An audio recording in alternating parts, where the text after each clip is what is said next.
By the thanks from the bottom of my heart, Pelkaren Knockout or KO for being my 30th follower. Thank you from the bottom of my heart. I hate the word follower. I love to say colleague because you are an integral part of the stream. Yeah. 37.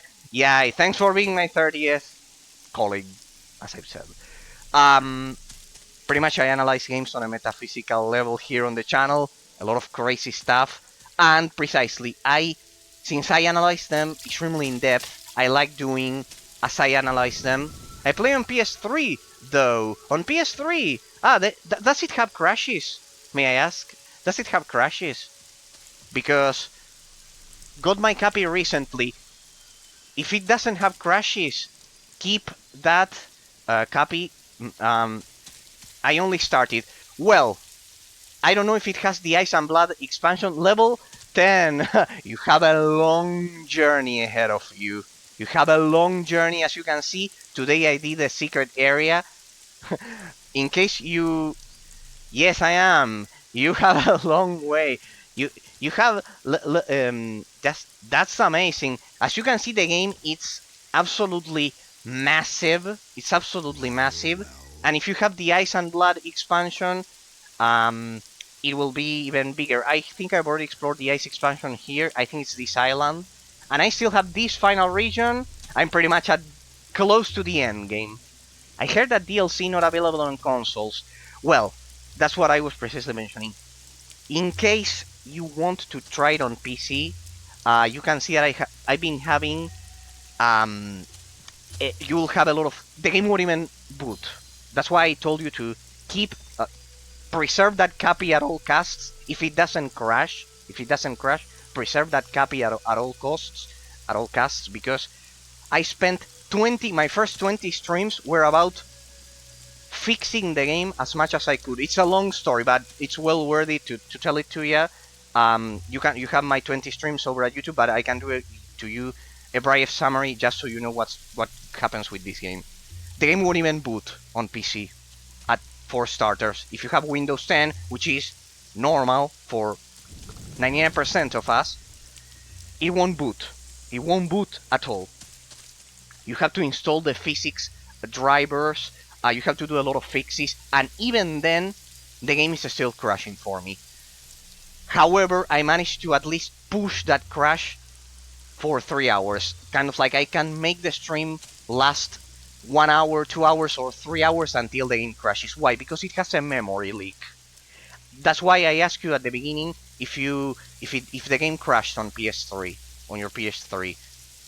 I don't know if it crashed. It's a huge doubt that I have. If you played for more than 3 hours or what, and if it crashed after that.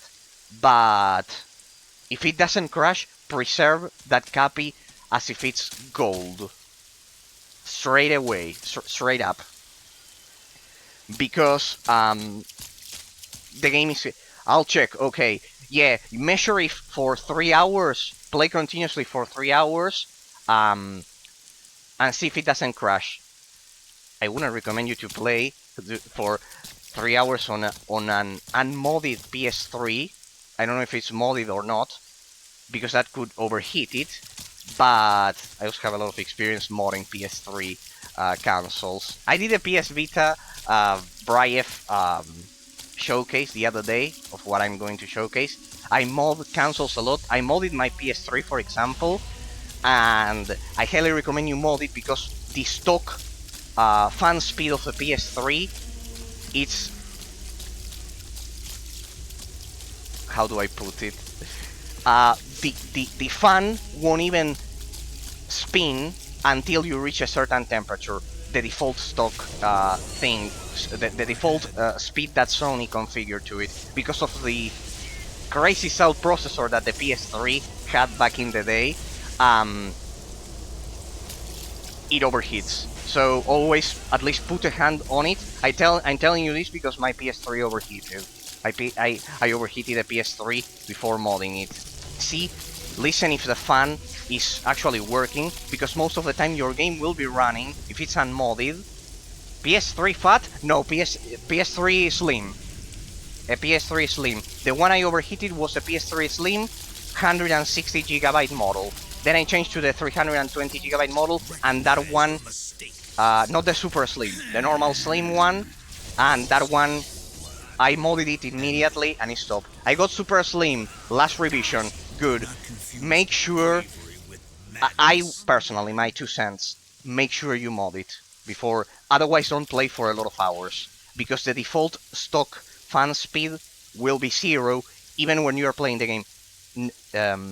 If you pay attention to it, if you try to listen to it, see if the fan is actually working, because in a lot of games, to kind of like reduce the ambient sound for users, Sony made the PS3 not activate the fans after playing the game, even if you're playing a game.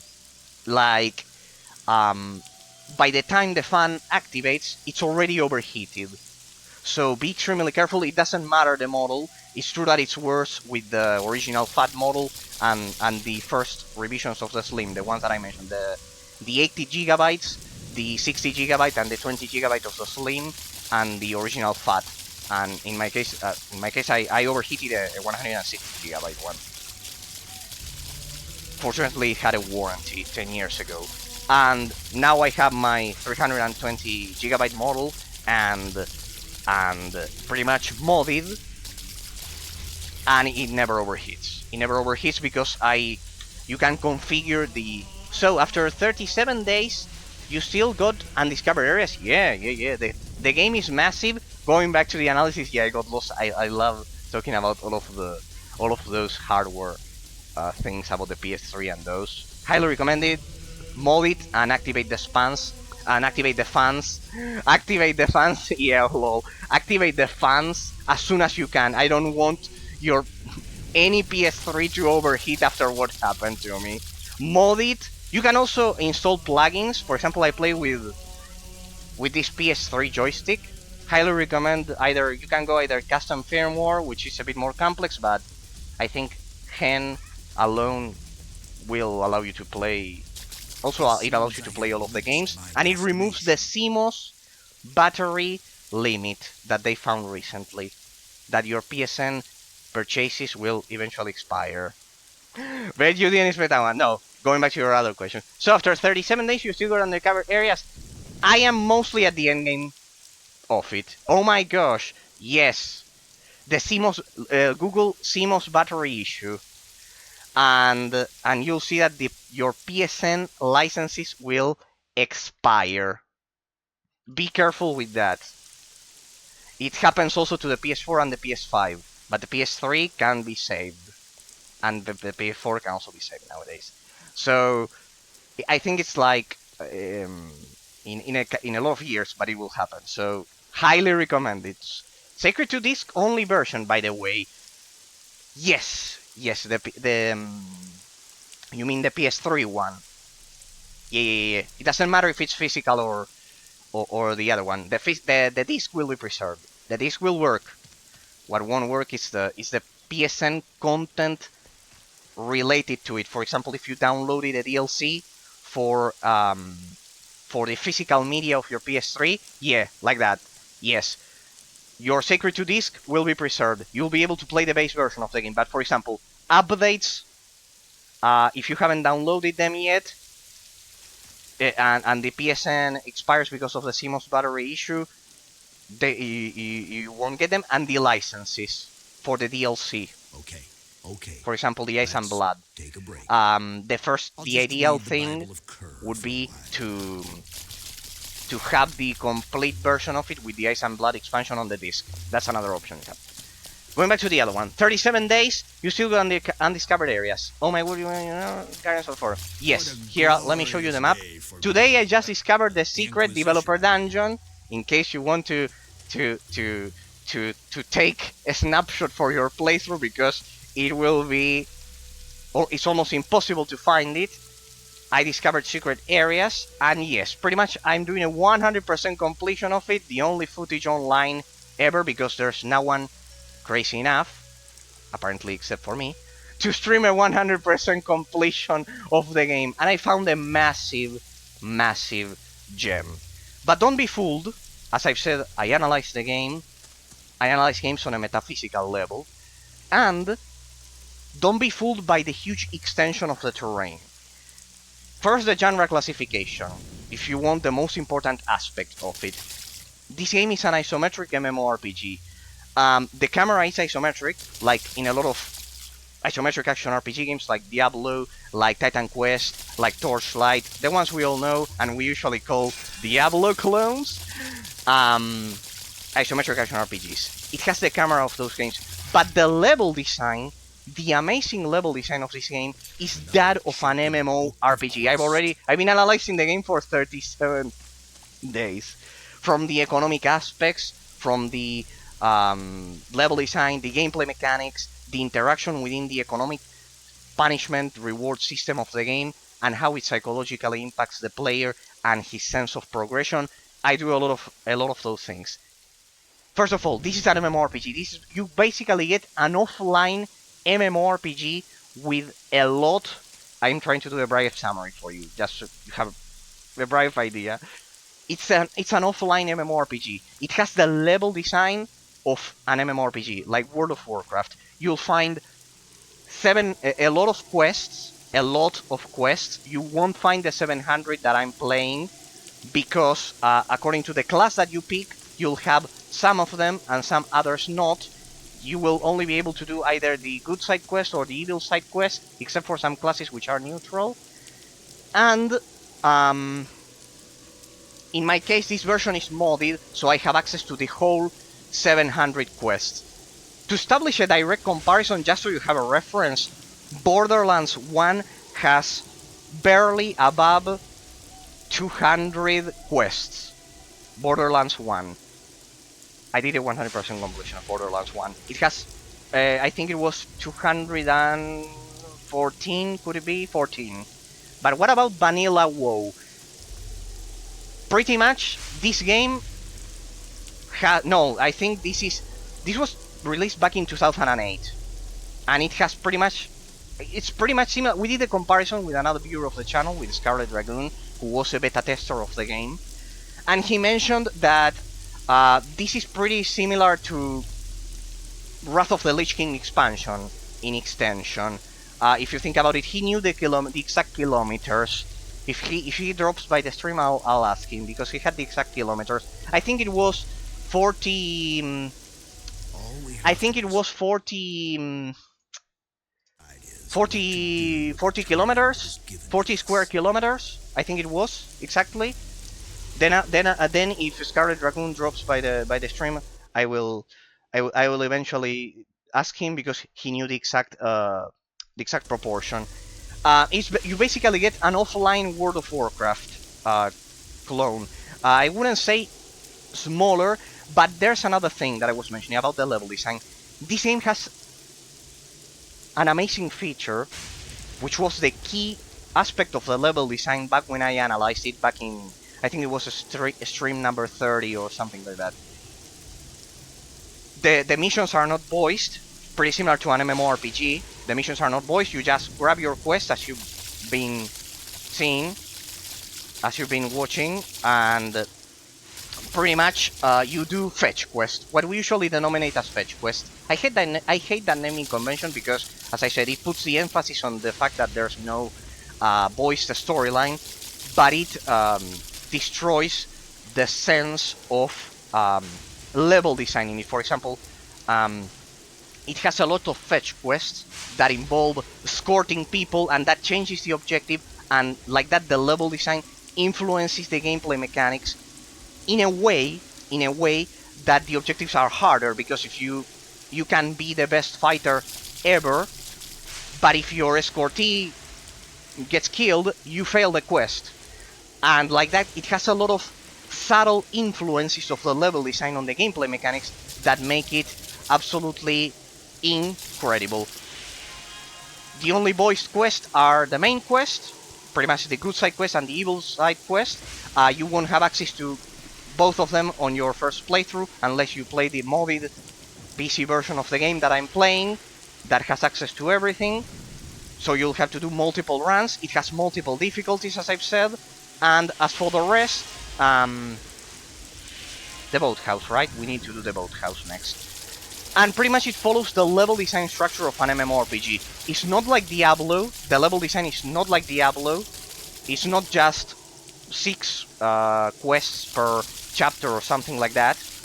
You'll see that it's massive. Like you'll find it's a replica of Europe. The map is a replica of Europe. Here you have my beloved Italy with the Roman Colosseum there.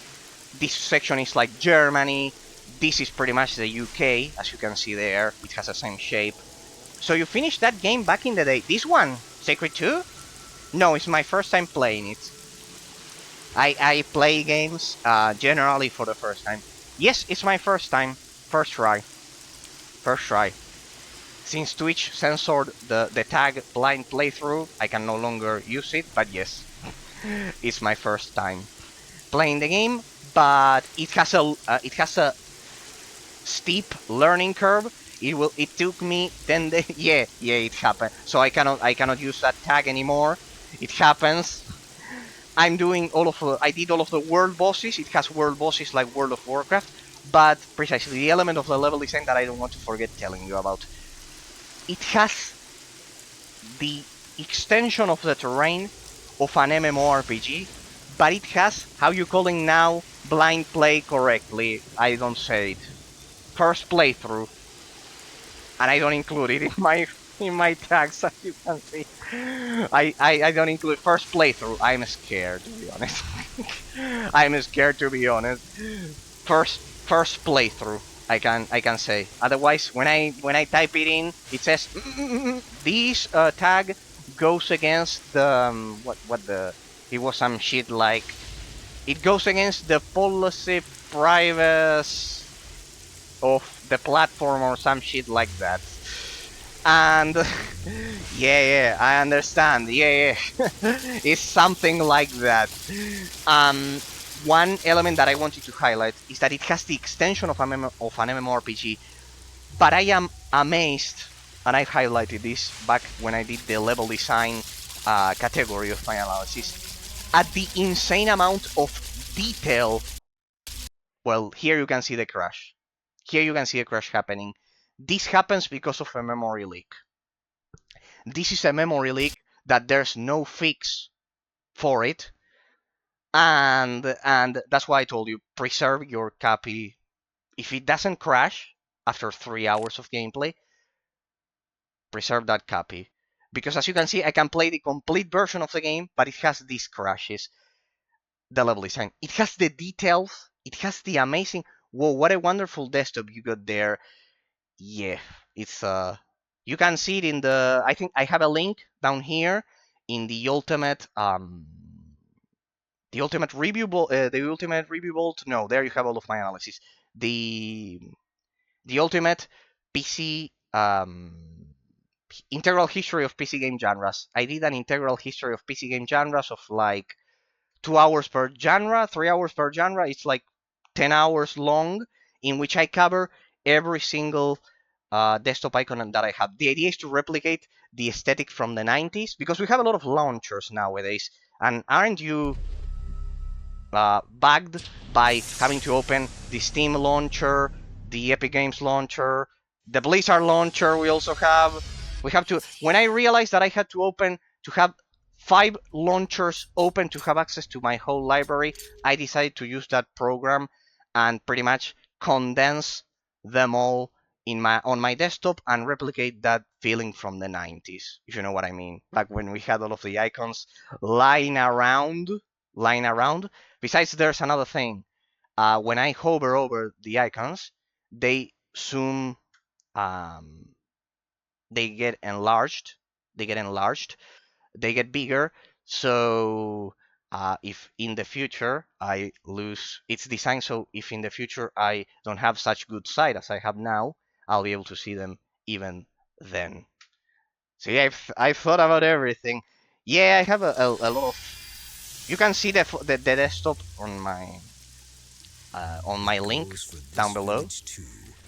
Yeah, I don't even know in what launcher I got my certain game. It happened to me. It happened to me. It happens to everyone. And so I looked for a solution. I got fed up, and I said, well, what's it? Besides they consume memory. Besides they consume memory. And since they consume memory, and I had to open 5 launchers at the same time, it was a mess. And pretty much I said, well, this is it. One day I said, to hell with it. I'll search for a solution. And with that, and I decided to find a dock program to, because my icons normally wouldn't fit the screen, and I decided to use a dock program to condense them all there, and have it kind of like back in the 90s. Besides, I wanted to have the original experience from back in the 90s. It took me 10 years to get to that, to get to that beautiful desktop that I thank you deeply that you mentioned, to get to my desktop. You have it showcased in the link, in one of the links down below, in which I go over the integral history of PC game genres for 12 hours. Besides analyzing games, once a year or every 2 years I do that, and I cover all genres, all games, and do game recommendations all together. So all of my audience never runs out of games ever again. Straight up, I cover kind of like 30 years of game genres and their evolution pretty much all together, and that's why you see that I have the desktop like that. Besides, as I've said, it's for me it's lovely to replicate that feeling from the 90s of having the icons lying around instead of using the launchers that they are cumbersome. As you said, sometimes I don't even know in what launcher I got a certain game. Yeah, because besides they sell the same games. And sometimes they sell the same version of the same game. So yeah, pretty much. And it's absolutely crazy. Even history of beat 'em ups from the 1980s to 2020s. Yeah. Cover beat 'em ups. It's the last row. In the last row. The ones that are compatible with PC. Not the ones that are available on console. For example, if you are looking for, I don't know, Dragon's Crown, that one's exclusive to the PS3 and the PS Vita and the PS4. That one, of course, I will showcase it when I do the PS Vita showcase. Not the ones that are not the ones that are available on PC. But yes, from the first ones, like Streets of Rage, to I don't know, Battletoads, to Fatal Fury, I don't know, everything you could think of. I have them displayed there in that. I think it's the last one in the case of beat 'em ups. I have some interesting ones. For example, besides Dragon's Crown, Odin's Spear, Left Thrasir, and Muramasa Rebirth on the PS Vita, and also PS3. Highly recommended Dragon's Crown. If you find Dragon's Crown for that PS3 immediately. Endless game. Make sure to update it to version 1.09. And if you do that, you'll have an endless procedurally generated dungeon. Only on version 1.09 of Dragon's Crown. Yeah, got it on beta. Never played it. Highly recommended. Dragon's Crown. I think I showcased it the other day when I did a brief summary of the PS Vita. Guys, let's get to the, first of all, let's get to Driad Island, because I think we've covered all of the quests here. Yeah, I got it on beta and never played it. Yeah, Odin's Sphere, Left Thrasir then, and Muramasa Rebirth. They're pretty much done by Vanillaware, and they're the same. I did a PS Vita showcase on Tuesday precisely, a Brief showcase. Then I will do the ultimate PS Vita showcase next.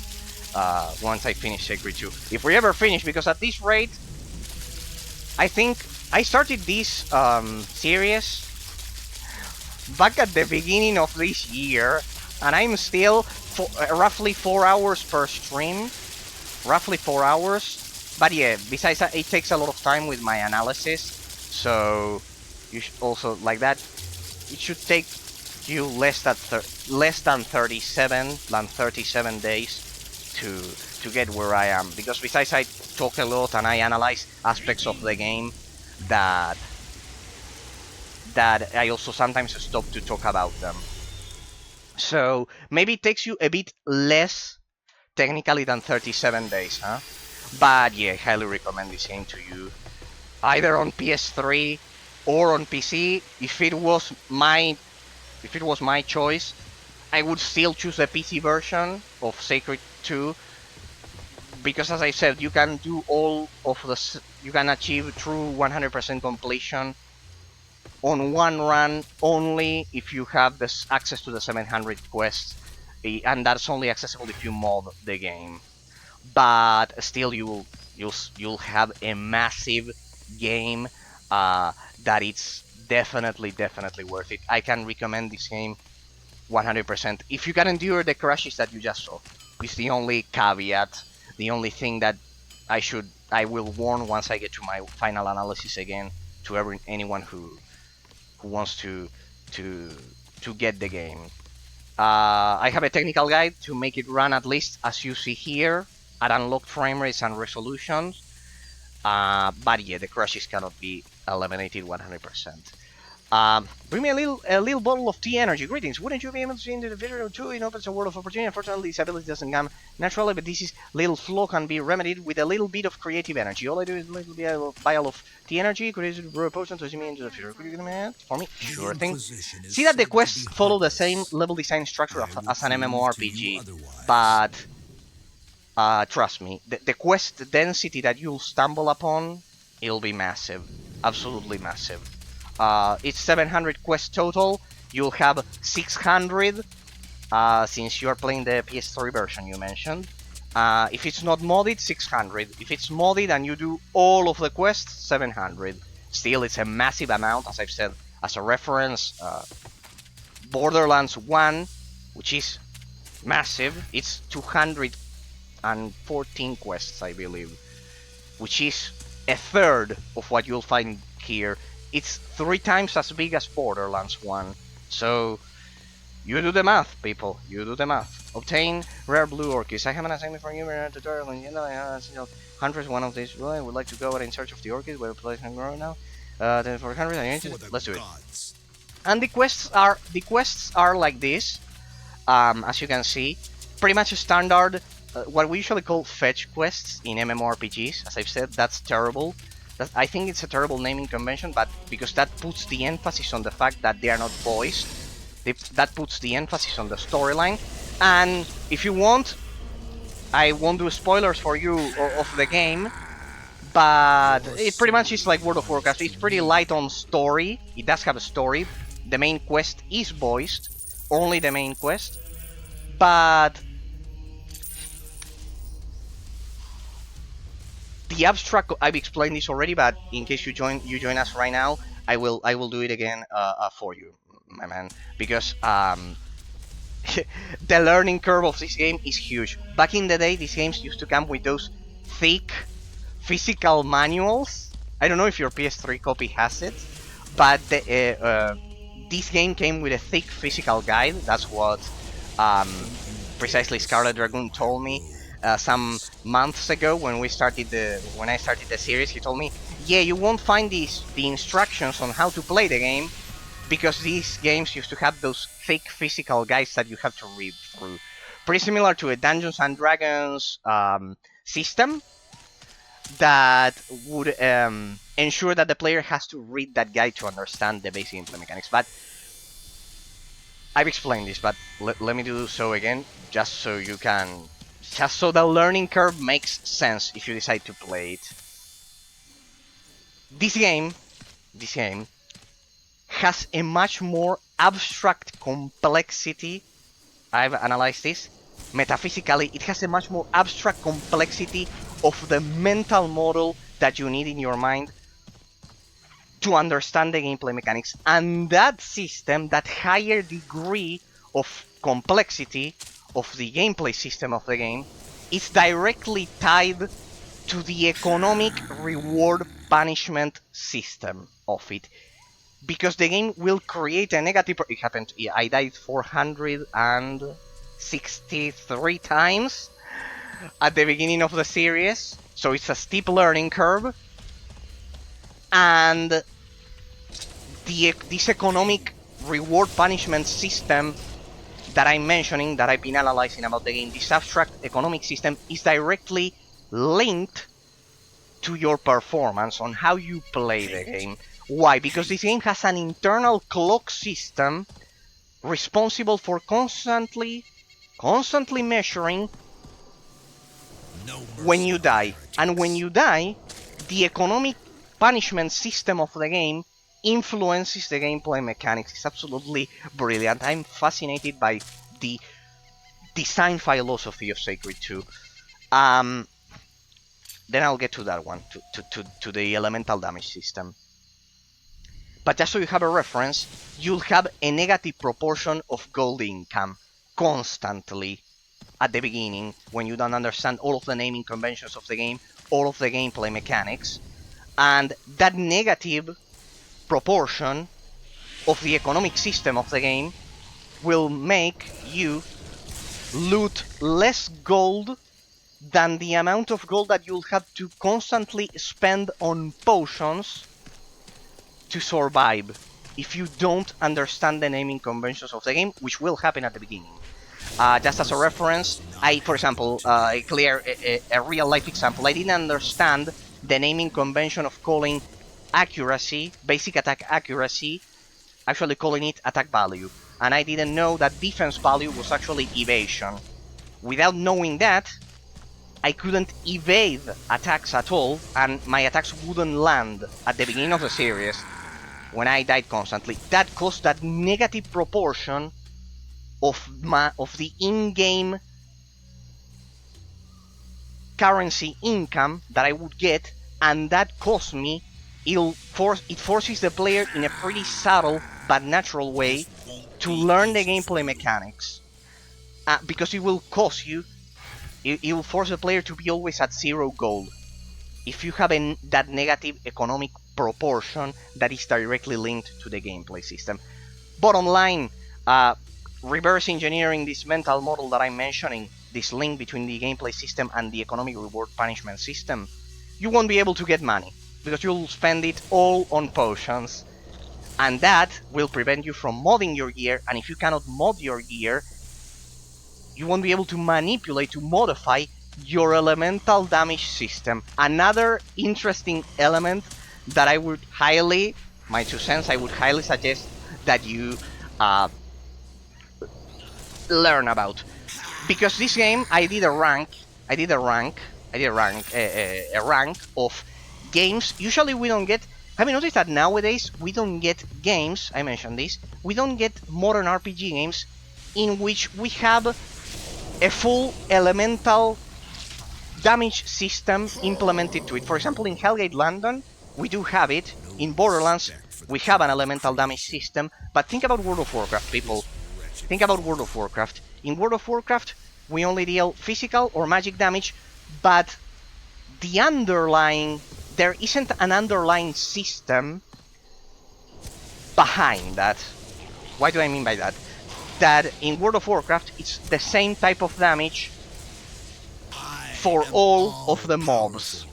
I always use World of Warcraft because I don't want, because it's a popular game, and I want to use kind of like a reference that we all have been in contact with, pretty much. Otherwise, I would use Star Wars: The Old Republic. You know how much. I won't bore you with how much I love Star Wars: The Old Republic and how I have several logic arguments to say why it's the best game of all time. In World of Warcraft, in most modern RPG games, right, we have a plane, one-dimensional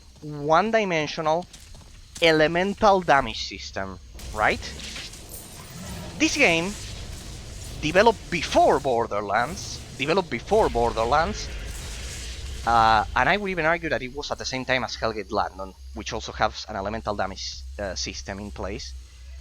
if we compare this to Diablo or World of Warcraft, which they only have one elemental damage type, this game has 4 elemental damages, as I've been showing you there.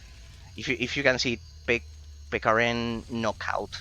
There you can see that my basic attack damage is composed of different elements, right? Magic and fire. It took me 30 streams to be able to modify that damage with the correct loot. Why? Because this game has a dissociated elemental damage system. Pretty weird.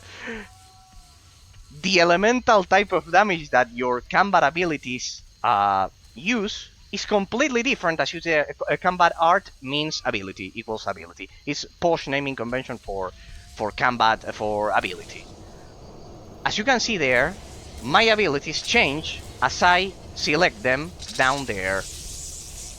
And it took me 30 streams to loot the correct loot is random, is procedurally generated in this game. But as you can see there, originally, let me kill these mobs so I can show you. The elemental damage is dissociated. The elemental damage type of your basic attacks is dissociated from the elemental damage type of your abilities, and you can change the elemental damage type of your abilities. As you can see here, I have now selected Dislodge Spirit, right? Well, see that it changes, but while the elemental damage type of my basic attacks, it's affected by my weapons, by my staves, in this case, that you can see there. There you can see that my staves have that proportion. They have that proportion. There, see what happens when I remove these globes. See what happens. It turned into ice damage. See what I meant when I said that the abstract complexity of the mental model of Sacred 2 is much higher on a metaphysical level at this point. Basically, you can modify the elemental damage system of your abilities and your basic attacks separately through your globes. In the case of your or other pieces of gear that I haven't found, they are quite rare. In the case of your abilities, and then through your weapons in the case of your basic attacks. That creates a two-dimensional system of the abstract complexity of the elemental system in place. So, bottom line, it's the elemental damage system, the abstract complexity of the mental model, it's higher because you have to worry about 4 elemental damage types instead of 1, like in World of Warcraft, like in Diablo, 3, like in most isometric action RPG games or MMORPG games. I would classify this game as an isometric MMORPG game due to the fact that it has the level design of an MMORPG game, even if the camera is isometric. Besides, by the way, you'll find that the camera is quite different in the vanilla version of the game, because this one also has the camera modded. It will be much more zoomed in, and it can be quite uncomfortable. That's another reason another logical argument I would add to say that the PC version, even if it crashes, it does have those extra advantages, let's say. But if it doesn't crash, the PS3 version, I bet it will be. It is amazing, as I was mentioning, but it is even superior when compared to Borderlands 1. Yeah, but I like to play with joystick. Ah, well, personal decision. Yeah, it's totally acceptable. Then in that case I would... And which one do you prefer, the PS4 joystick or the PS3 joystick? Because in that case I would also recommend modding the system so you can install the plugin. I personally couldn't survive the PS4 joystick. Yeah, well, if you mod your PS3, besides preventing the overheating problems that it may have, you can install a plugin. Yeah, I got special dongle for that, or you can buy the dongle. You can do it without dongle if you add a custom firmware, but you can also get the dongle. Yeah, you were ahead of all of my all of my line of reasoning. What modern games similar to Sacred 2, or maybe not so modern-ish? Well, first of all, I would highly recommend, because I cannot condense.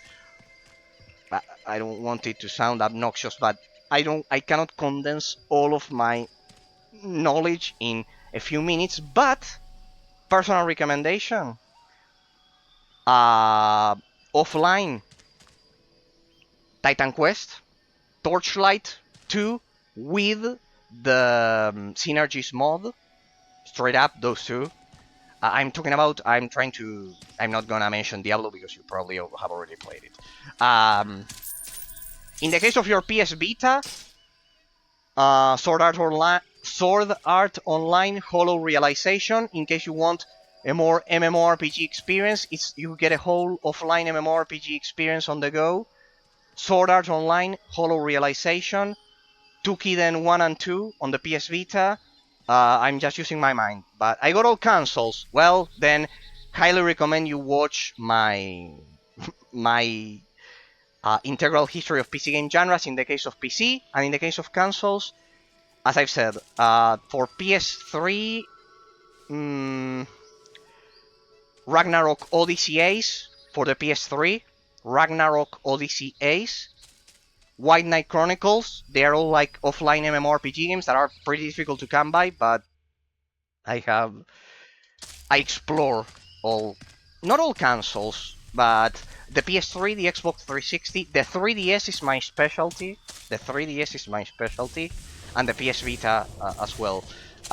Besides PC games, for PC, my integral history of PC game genres, but roughly Titan Quest, Torchlight 2, Shadows Awakening, which is now on sale on Steam, and I have a 100% review of, the only one, because it's so massive. Like, it's not as massive as Sacred 2, but it's quite massive. Shadows Awakening is quite underrated and unknown, and basically I dedicate to analyze underrated games, as I've said. Hey, we got a foothold here.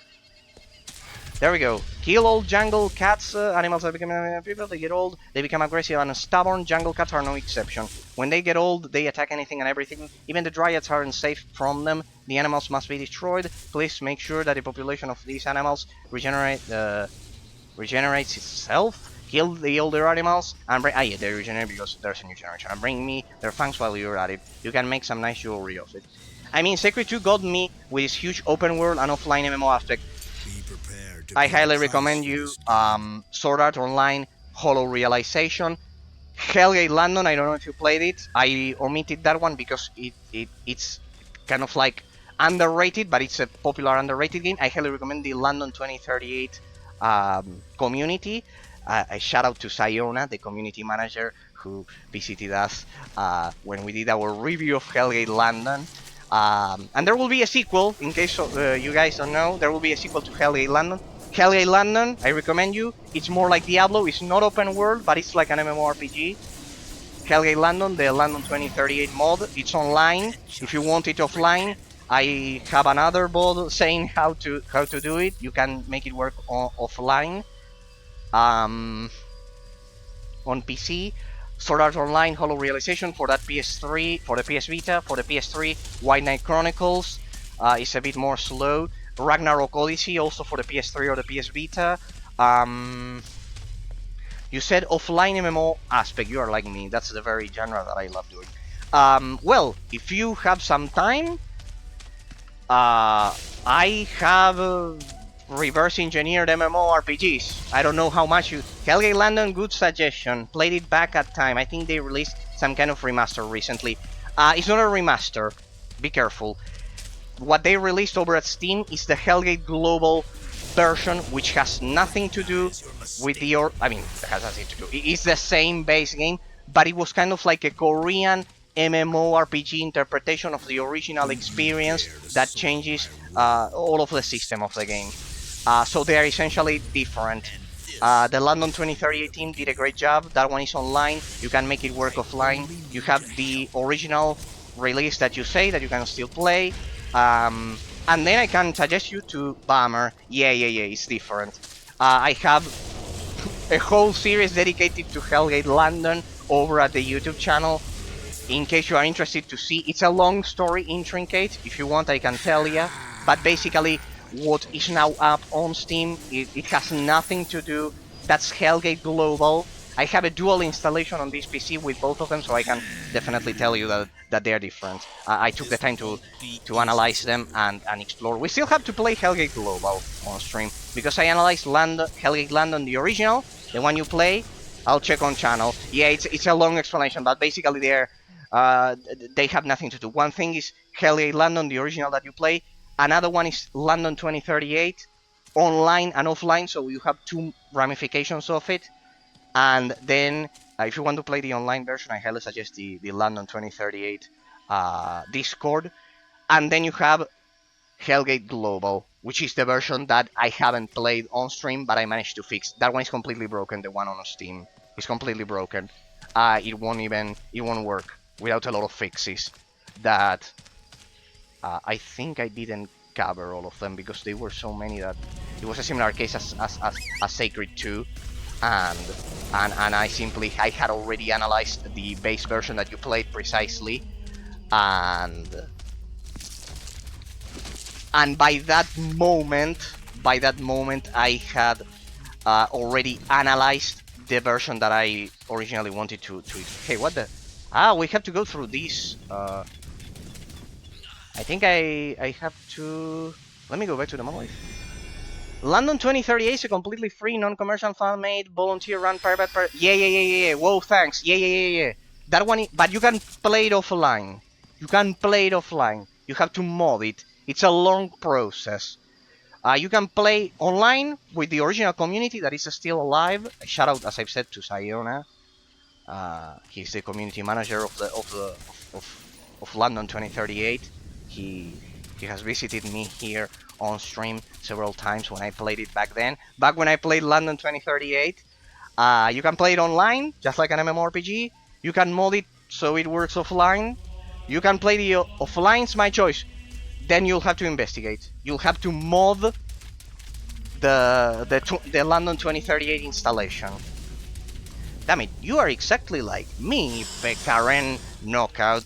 My favorite genre is offline MMORPG and RTS and real-time strategy, but I usually cannot showcase RTS games because it's a genre that it will be boring for most of you. Unless I am extremely wrong, in the case of RTS games, I have a lot of forgotten RTS games on the channel, but I know it's boring to watch them because it's kind of like it's a mechanic genre that involves a lot of repetition, and generally if you don't play those games on a multiplayer level, they are boring to watch. Yes, yeah, lol, laughing, but I learned the hard way that even if I got entertained a lot, it wasn't fun. It wasn't an enjoyable experience for you guys. So I've decided to use the rest of my knowledge to choose games that are more adventurous, more action adventure. If it were for me, please consider these people. I play a reverse engineered offline version of World of Warcraft Wrath of the Lich King on my own, and I enjoyed just doing the fetch quests, so I know it's a particular taste that I recognize that it would be. It's untenable, completely untenable, old posh British word, to showcase that on stream. Showcase those, because you will say, no dialogue, no story, no nothing. It will be weird. I like in RTS campaigns, Dawn of War, World of Warcraft. Give me a second. Command and Conquer Generals. You like RTS? And all of that obvious classic, and that's completely gone now. Yeah, well, I have a lot of depressing bots analyzing that. And yeah, I verified that even here on Twitch. Even if I chose underrated offline RTS that you would normally think people would like, it's simply that the communities are. I call it I have a theory called the dark hole theory. The RTS genre, it's kind of like it creates an epicenter, the dark hole, that consumes all of the rest of the options. For example, if I named Paraworld or Time Shift, or no, not Time Shift, yeah, Time Shift, I think it was, or any other obscure, for example, Praetorians. If I name more obscure RTS, I highly recommend Armies of Exego. Armies of Exego, I would recommend it because it's the best Warcraft 3 clone ever created, and also Dungeons and Dragons Dragon Shard. Huge shout out to of course to the main enemy designer of Dungeons and Dragons Dragon Shard. I will always appreciate it in my heart because he was one of my first viewers ever, and he thanked me for my analysis of Dungeons and Dragons Dragon Shard. I remembered another game for you on the channel, Aerendyr Rise of the Mage. Pretty amazing Diablo clone, which has, some people describe it as having beat 'em up elements, so that one might be exactly for you. Be sure to update to version 1.04, Aerendyr Rise of the Mage. It's a PC exclusive. Also the level designer of that game, how's it called? Aerendyr Rise of the Mage. You have it described here because down here you have the name, because the level designer of that game is from Austria, and he also thanked me for my metaphysical analysis of it, and it was absolutely amazing. I highlighted the perfect influence of the level design, which was precisely what he did, on the gameplay mechanics. Due to the fact that the passages of that game are extremely narrow, you didn't have a lot of room to maneuver, and you have to cast the spells. It's like Harry Potter, like you have to cast spells. Thanks from the bottom of my heart to Olympus 1982 from the bottom of my heart for being the 31st follower of the channel. And with that, I thank you both, Picaren Knockout and Olympus 1982, from the bottom of my heart, because this is the first time that 2 followers follow me on a single stream. YouTube, your main platform? No, Twitch is my main platform, and it's kind of like YouTube. There I store all of my VODs. Sometimes it's true that I update content to YouTube, which is no, I do live game analysis on a metaphysical level. The thing is that I love this game, Olympus 1982. Thank you from the bottom of my heart for being the 31st. I always say this, I hate the word follower. I usually like to call you all colleagues and friends of mine, because you are an integral part of the stream, and you all encourage me to continue showcasing all of these forgotten gems that certainly deserve much more praise, and sadly didn't get the recognition they deserve. That's why I stream underrated games, pretty much. You love it, then you love all of the ones that I've been recommending to Picaren Knockout. You love all of them. Aerendyr Rise of the Mage. Well, Lineage 2, in case you want to go online, you can do a reverse engineering of Lineage 2. Someday I have to showcase Picaren. Would you like, because up until now, no one has been interested in this, and Olympus, you as well, would any of you want a showcase of reverse engineered MMORPGs, kind of like them working offline? We can do it before I start the next analysis. Up until this point I haven't done it because it's a lot of... You can call me Pekka, Pekaren for short. Okay, no worries, man. No worries. Pekka, okay. Good. Yeah. Would any of you would like a showcase of offline reverse engineered MMORPGs? Because up until now I haven't done it because there has been no interest in it at all. Like, at all. But, and it takes some setup because I have to activate the servers. But if any of you would like it, since Pekka, you mentioned that you like offline MMORPGs, and Sacred and Olympus, you mentioned that you love this game, and this game is basically an isometric MMORPG, pretty much. I did the genre classification. It's a long story. I've been analyzing this game for 37 days. You have the bots, but basically here I analyze games on a metaphysical level.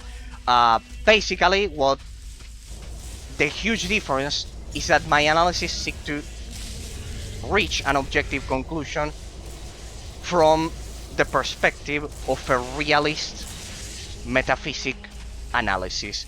I know these are all weird, crazy concepts that I use because I am an scholastic philosopher. Besides the rest of teaching English, besides teaching English, and basically, I connect gameplay elements with a metaphysical analysis of them. By that I mean that for these 37 days I have been explaining how the level design influences the gameplay mechanics, how the economic system of the game relates to the gameplay mechanics, how the gameplay mechanics are affected by the punishment reward system that I've been mentioning, that you get a negative proportion of your gold income, for example. And basically, at the root of my analysis, I arrived at the conclusion that Sacred 2 has a lot of elements that you won't see in a lot of other MMORPG games, isometric action RPG games, at all. For example, just so you have a quick example, the skill tree system that I was mentioning, there's a dissociation. I know that I use all of this abstract, complex analysis, elements of the analysis, but they are well worth it. There's a dissociation between the normal learning curve of this game and the skill tree. For example, there you can see that I have my skill tree. I think I haven't showed it. You need to create thresholds for your streams. Yeah. Basically, basically, that's the key. A scholastic philosopher and a realist analysis of them. Basically, when you see reviewers online of games, what do? They put the focus of the analysis on the subject rather than the object. I know this is actually metaphysics, so feel very happy if you understand all of these concepts, because I didn't the first time I learned about metaphysics, and it took me a lot of time to apply it to games. Game reviewers, put the focus of their analysis on the subject rather than the object. Imagine if I told you, any of you, you will like Titan Quest, that you were asking about recommendations of games. Imagine if I told you, you like Titan Quest because you liked Sacred 2. And you'll tell me, yeah, but why? The reason is why. That's a subjective argument as to why I would recommend the game. Here I try to reach objective conclusions, which is impossible from the perspective of metaphysical relativism. That's why I apply metaphysical realism to game reviews. The focus of my analysis are on the object rather than the subject. For example, compare what I just said. You like Sacred 2 or you like Titan Quest because you liked Diablo, right? You would probably tell me, yeah, that's the case. It's alright. But I never gave you an objective reason as to why I can establish that original comparison. Pretty much. Why? Because as you can see in my perfect description of the analysis, it's difficult to reverse engineer a subjective perspective and reach an objective conclusion. It must have happened to all of you. That, and compare what I just said.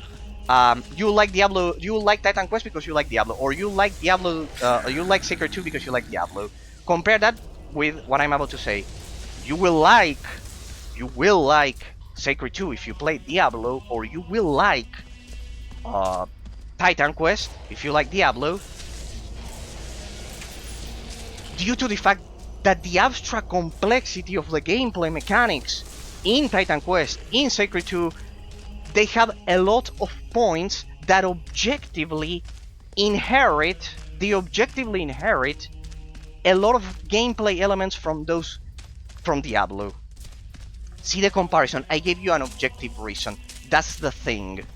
The idea of my analysis is to dissociate mental perception, because telling you that you like something because you like another thing, it's a mental perception. To dissociate mental perception from metaphysical reality. That nowadays it's extremely difficult to do due to the influence of the Age of Enlightenment on most of our cultural systems and societies, because at the end of the day, if I tell you that simply you like Sacred 2 because you like Titan Quest, or you like Sacred 2 because you like Diablo, instead of spending 37 days analyzing every aspect one by one. This wretched fauna.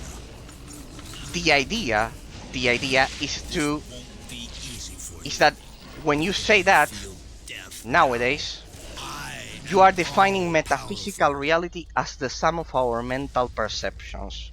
The second you do that, the second you define metaphysical reality as the sum of our mental perceptions, the second I say you will like Sacred 2 because you like Diablo, a mental perception, that system only works the second you ignore metaphysical reality. It's the only way it works. I know it's extremely abstract, but you must have seen it. You must have seen it, people. You must have seen it. For example, when you define metaphysical reality as a sum of our mental perceptions in our minds, we are ignoring any existence external to our mental perception, right? That's what realism goes against, pretty much. And because it's the only way to reach an objective conclusion. The second you analyze games from a subjective perspective, like it's 99% of cases, because let's be honest, if you read a review from IGN, pretty much you don't find any objective logical reasons as to why a game is good or not. I'll get to that in a minute, because I covered this on Tuesday. When they said, for example, that a game is addictive or not, and if it's addictive, it's good, and if it's not addictive, it's not good. What they are actually trying to say is that the game, the sense of progression of the game, has an objective psychological impact on the player that creates that addiction, because the brain works like that. The human brain works like that. Through repetition, it creates addiction. But they never reach these conclusions because they do relativist analysis of games.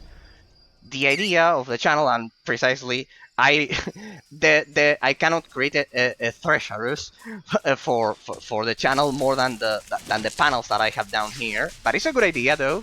I'll take that. It's a good idea. The idea is to reverse engineer the mental perception of the subject and put the focus on the object. If you watch any of my VODs, the one from Tuesday for example, you'll realize what I mean. But hey, isn't this a secret zone? Hey, from here you access the islands. Let's explore them, people. Before we get into the rest of